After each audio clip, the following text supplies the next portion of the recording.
The reason you feel stress, the reason you feel pressure, is because you are somewhere not creating the space for something to happen that needs to happen.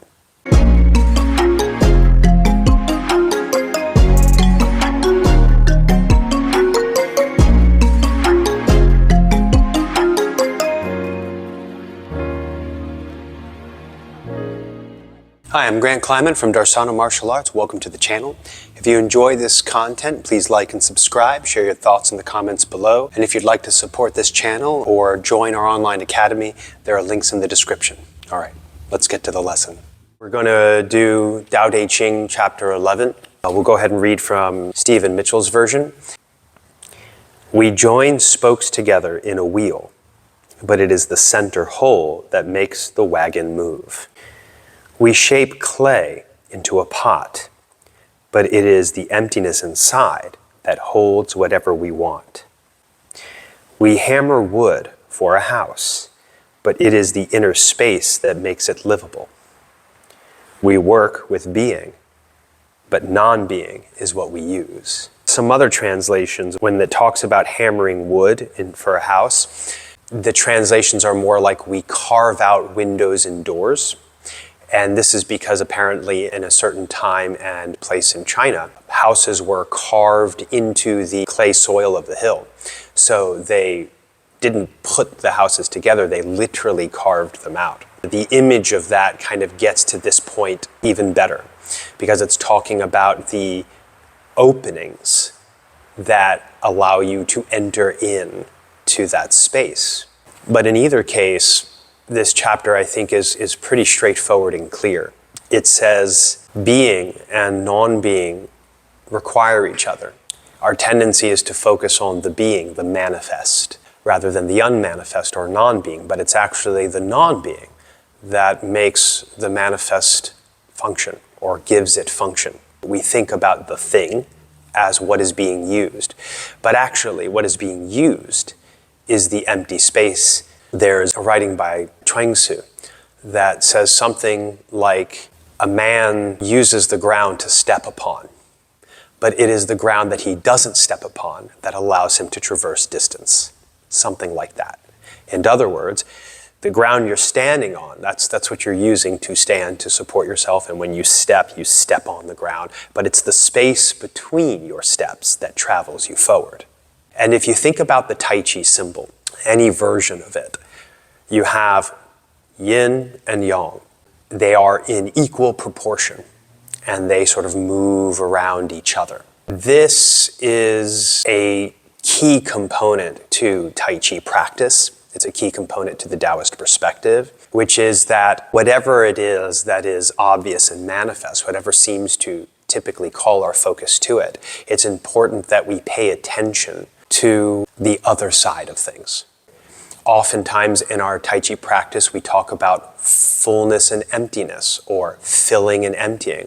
Sometimes we use the terms substantial and insubstantial.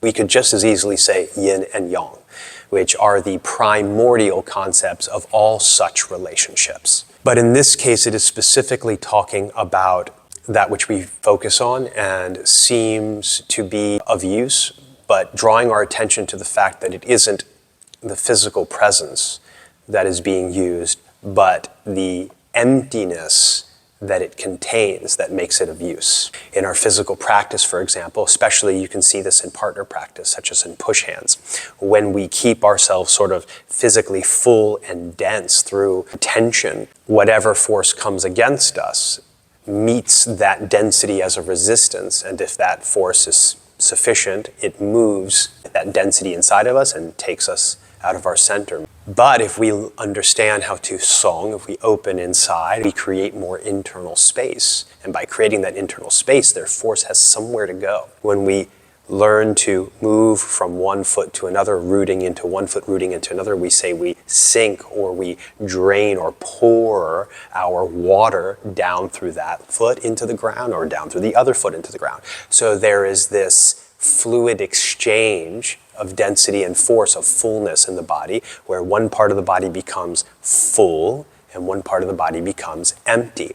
But it is the empty part that gives us somewhere to go. We can relate this to the concept of the known versus the unknown. The known, that which is the field of knowledge that is familiar to us and predictable and rendered therefore useful, constitutes the contents of our mind and of our world, and the unknown constitutes empty space. It is the realm of mystery that calls us forward to investigate.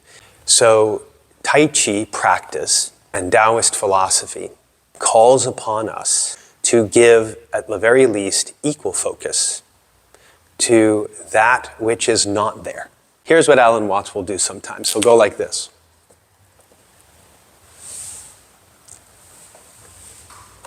And say, what did I just draw? It's not a rhetorical question. Somebody can answer. A dot, yeah? And he goes, no, I drew a wall with a hole in it. You see? So the point is this is a challenge of perception. And what do you see when you look at everything?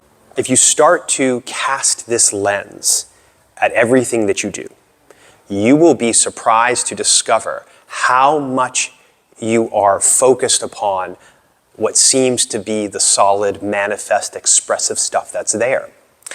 This is one of the things that gets people in trouble in push hands. Somebody puts a hand on them, and all of their awareness, all of their energy gets sucked to the contact point of that hand on their body. This now becomes the issue. This hand on them becomes the problem.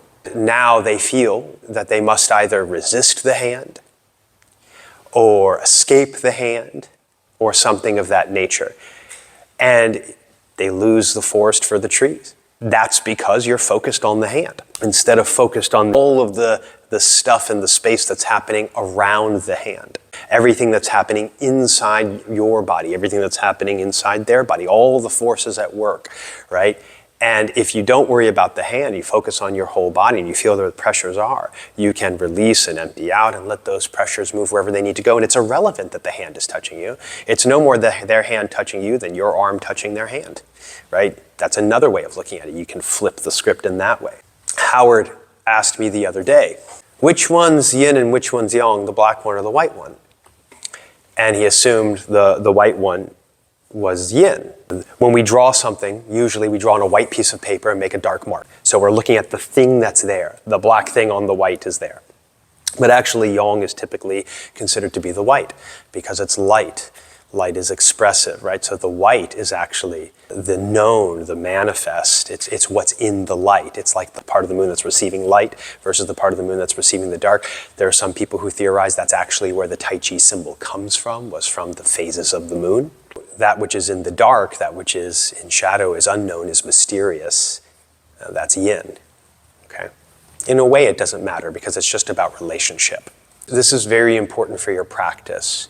So, for example, one of the things in classic writings about Tai Chi is that when you move right, listen left.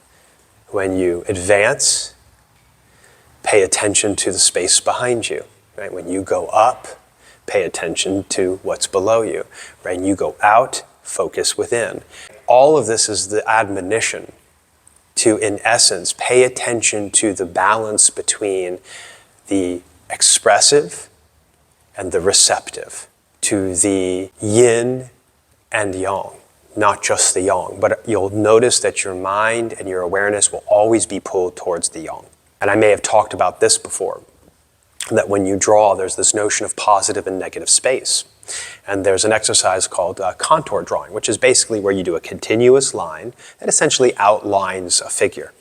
But you can make a argument that you're not outlining the figure, but you're drawing all of the empty space around the figure. And in essence, there's no difference between the two. So the contour line that defines where all the space around the figure ends and the figure begins, or where the figure ends and the space begins, that is the relationship between yin and yang. It's that line where Tai Chi happens. So when you're moving through your form, or whatever it is you're doing, if you're doing stillness practice, if you're standing in Wu Ji, physically, try not to focus on your structure, your physical body. We don't move through the structure. We move through all of the empty spaces in and around it. So wherever you want things to go, you have to make space for it. You have to create emptiness. You have to understand that it's the emptiness that lets you go there. So when, for example, you want to sink into a leg, you don't press your body on top of the leg. You empty what feels like the inside of the leg so that what's full in the body drains through the leg. When you want to extend force through your arm, you don't push your arm.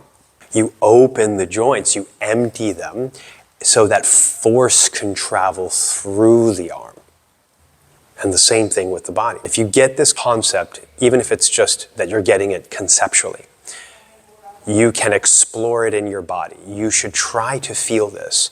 When you're not empty, when you try to move one part of the body, you will feel it press against some other part inside, right? So if I want to sink my shoulders, and I try to sink my shoulders, but then I feel this tug or this pull or this pressure against my upper sort of chest cavity, means that that part needs to empty because this has nowhere to go. So I have to release this and give it a path.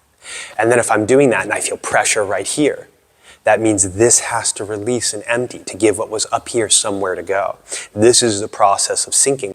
As soon as you feel yourself running into something, as soon as you feel some kind of pressure, you have to figure out, how can I adjust my position so that I can release tension and feel that density go down, feel all of what's having to happen there, all that pressure, whether it's muscular tension or somehow the structure of the bones pressing against each other, or just the internal body cavity pressure that happens when it has nowhere to go. Relax.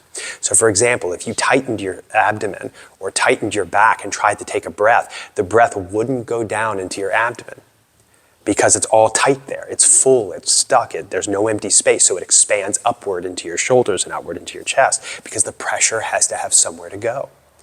But when we relax and let the spine open and we release tension in the abdomen, now that pressure can move down. So a big part of what we're doing in Tai Chi constantly is working with space. I think his name's Liang Dinghua said it beautifully. Be full of emptiness. In life, maybe that gets just a little bit more complicated, but I think this also gets into the subject of non-doing, right? Because it's all kind of based on the same idea. A doing is yang. A doing is where we use effort and action to try to manufacture some result, some event, some way in which we want things to unfold. There's this sense we carry with us that for something to happen, we have to make it happen. And this is just not the case. One of the reasons we feel so stressed and frustrated is because we are woefully incapable of making things happen. It's sort of like swimming against insurmountable current. Now, we're not always swimming against the current, but if we can explore non-doing, explore the empty spaces, and recognize that most of the time it's more what we give way to that makes things happen.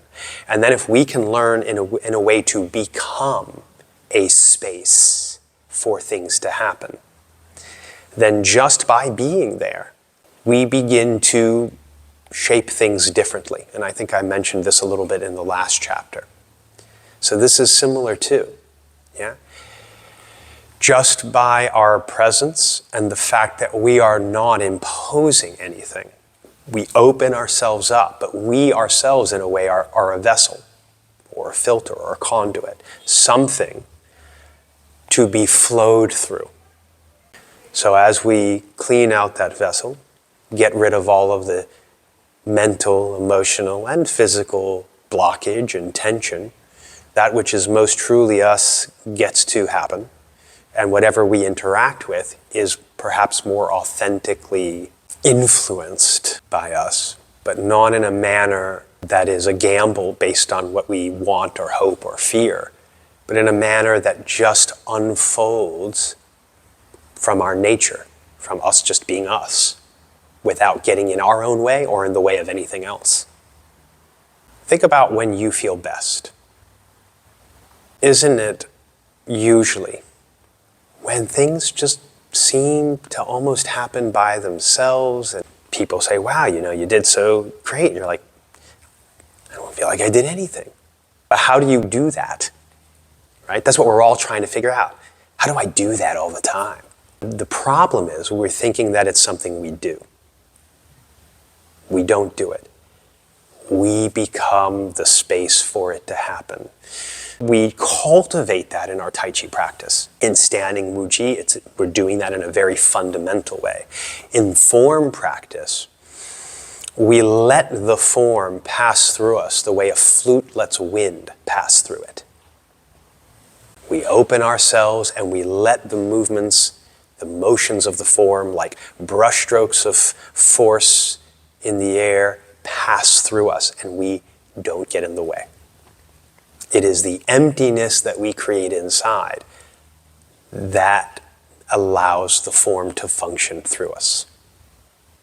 So this is pretty abstract, I get that, but just contemplate this a bit.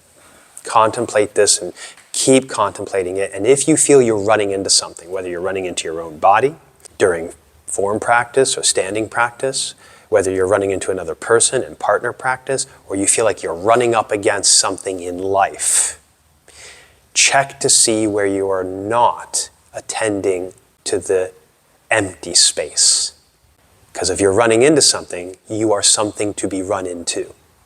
Meaning, there's somewhere where you can let go. Yield, empty. This is what it means to address things that are external, internally. The reason you feel stress, the reason you feel pressure, is because you are somewhere not creating the space for something to happen that needs to happen. That's a bitter pill, because we all feel pressure. When Monk Yunro was teaching me push hands one day, he was teaching me a specific exercise, and I was having trouble with it, and I was getting frustrated. I said, I don't understand what I'm doing wrong. I feel like my alignment is good. I feel relaxed. I feel rooted. I'm waiting to feel your force so that I can. And he goes, aha.